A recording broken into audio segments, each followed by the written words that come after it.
Sahara marocain. Omar Hilal dénonce une pathologie schizophrénique incurable de l'Algérie au C24 de l'ONU. Dili, Timor-Leste, May 2025. During the regional seminar of the UN Special Committee on Decolonization, known as C24, the permanent representative of the Kingdom of Morocco to the United Nations, Omar Hilal delivered a very strong speech against Algeria. He openly accused the country of playing a dangerous and harmful double game in the Moroccan Sahara issue. In a striking and unprecedented phrase at this diplomatic level, the Moroccan representative described Algeria's attitude towards the Saharan issue as an incurable schizophrenic pathology. He denounced the blatant paradox in which the Algerian regime is trapped, proclaiming itself unconcerned by the conflict while acting at every step as a central player, both politically, militarily, and diplomatically. To fully understand the significance of the Moroccan ambassador's remarks, it is essential to recall that the dispute over Western Sahara originated in the 1970s, following the withdrawal of Spain, the former colonial power. Morocco, asserting historical rights over this territory, reclaimed the region through the Green March of 1975. This peaceful movement was followed by the Madrid Accords, through which Spain transferred the administration of the territory to Morocco and Mauritania. However, in 1976, an armed separatist movement, the Polisario Front, supported by Algeria, claimed the independence of the territory under the name of the Sahrawi Arab Democratic Republic, SADR, an entity not recognized by the UN. Since then, Algeria has provided massive support to the Polisario, hosting them on its territory in Tindouf, and leading a relentless diplomatic and military campaign against Morocco.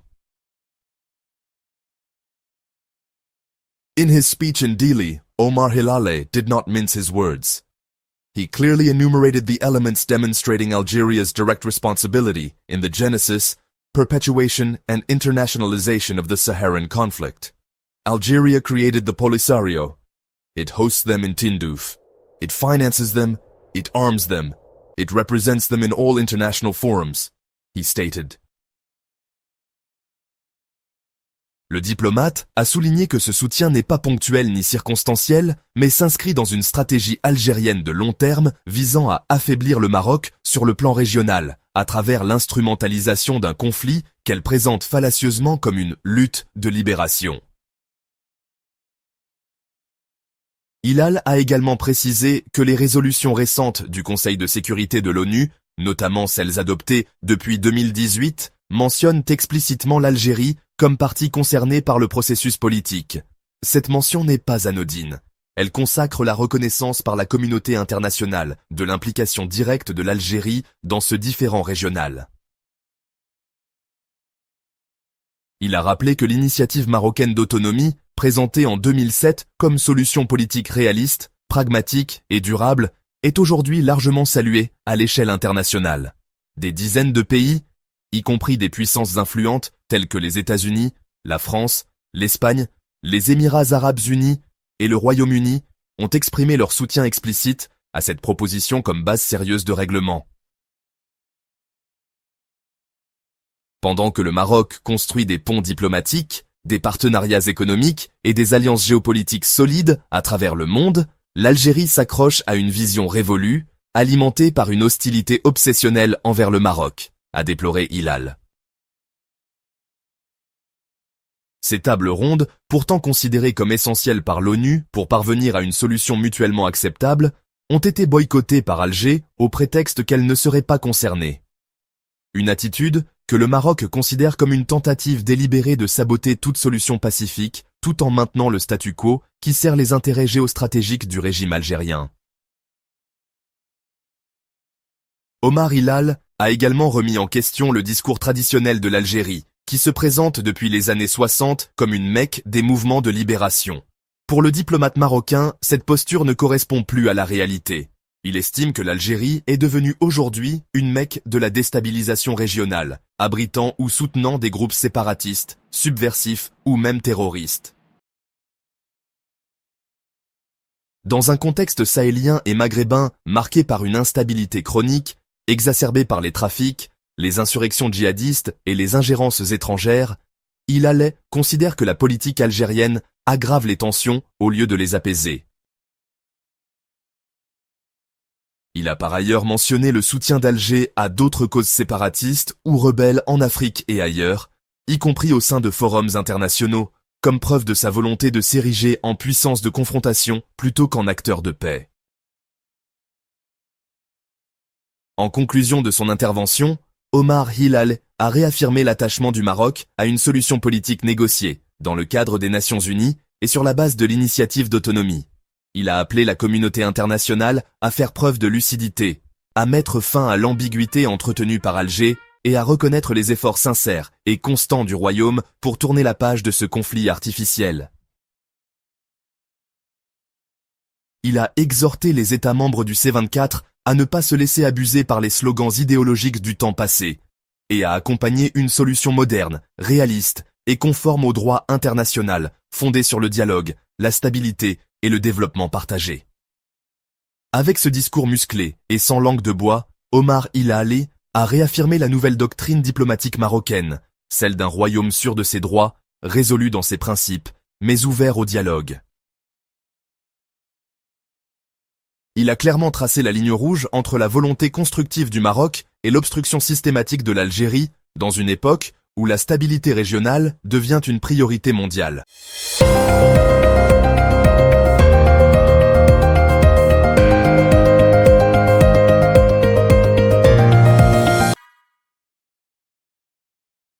Flambée historique de l'or. Pourquoi le Maroc paie encore plus cher que le reste du monde? Alors que l'or connaît une ascension fulgurante à l'échelle mondiale, le Royaume du Maroc se retrouve confronté à une situation encore plus extrême. Ce métal précieux, symbole de richesse et valeur refuge par excellence, a vu son prix s'envoler sur les marchés internationaux, dépassant des records jamais atteints. Mais au Maroc, cette hausse est amplifiée par des spécificités locales.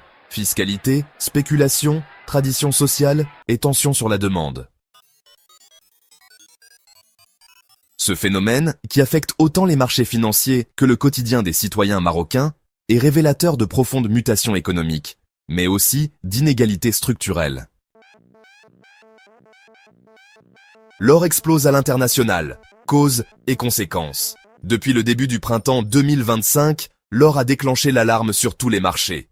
L'once d'or, unité de référence sur les bourses mondiales, a connu 3 hausses spectaculaires de $100 en une seule semaine. Un événement rarissime dans l'histoire financière récente. Le 22 avril 2025, l'once d'or a même dépassé le seuil historique de $3 500, un record absolu. Pourquoi une telle flambée? Retour de Donald Trump et instabilité américaine. Le retour de l'ancien président américain Donald Trump, désormais très actif politiquement, a créé une onde de choc sur les marchés. Sa décision de réimposer des droits de douane agressifs sur certains produits chinois, ainsi que ses critiques virulentes envers la Réserve fédérale, ont déstabilisé les acteurs économiques. En réponse, les investisseurs ont massivement migré vers l'or, perçu comme une valeur refuge face aux risques politiques et monétaires. Tensions géopolitiques entre grandes puissances. Les relations sino-américaines se sont détériorées, alimentant les craintes de conflits commerciaux ou même militaires. Cette incertitude renforce la perception de l'or comme un actif sûr, notamment dans les grandes économies émergentes. Nouvelle stratégie des pays émergents.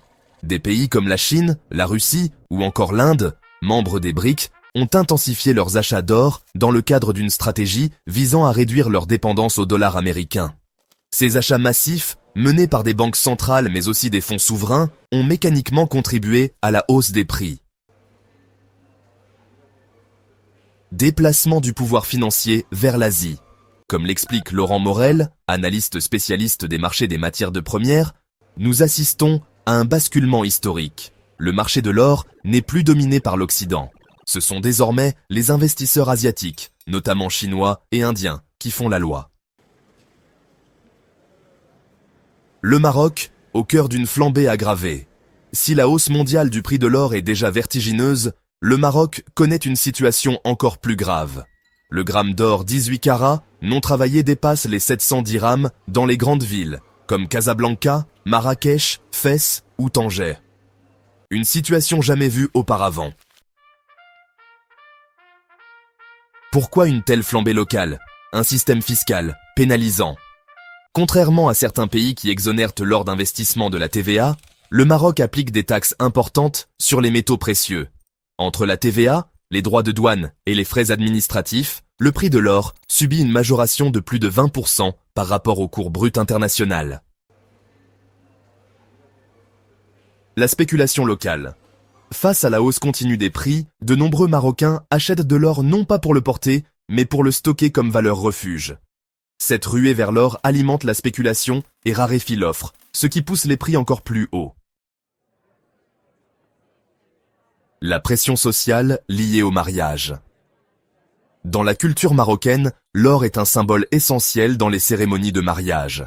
Le SDAQ, ou dot en bijoux en or, est considéré comme un honneur pour la famille de la mariée. En période de mariage, au printemps et en été, la demande explose traditionnellement, aggravant la tension sur le marché. En 2025, cette demande s'ajoute à une offre mondiale déjà limitée. Les bijoutiers inquiets, les familles étranglées. Les artisans et bijoutiers marocains vivent une période paradoxale. D'un côté, les prix élevés devraient leur garantir des marges confortables. De l'autre, les ventes s'effondrent car les clients ne peuvent tout simplement plus suivre. Nous voyons des jeunes couples reporter leur mariage ou se tourner vers des imitations. Même un simple bracelet peut coûter plus de 5000 dirhams aujourd'hui, confie un bijoutier de Rabat.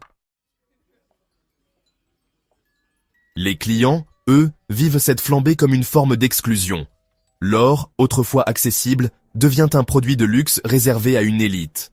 Cela soulève des inquiétudes sociales profondes, notamment dans les classes moyennes et populaires, où l'or est perçu non seulement comme une parure, mais comme une assurance en cas de coup dur. Que peut faire le Maroc?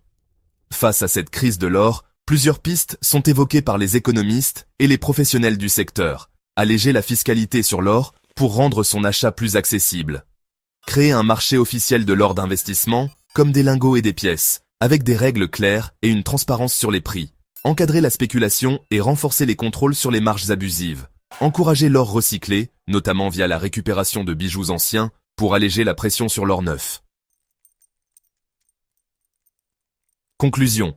Un métal précieux devenu symbole d'inégalité. L'or a toujours été un reflet des crises mondiales, mais en 2025, il est aussi le miroir des inégalités marocaines.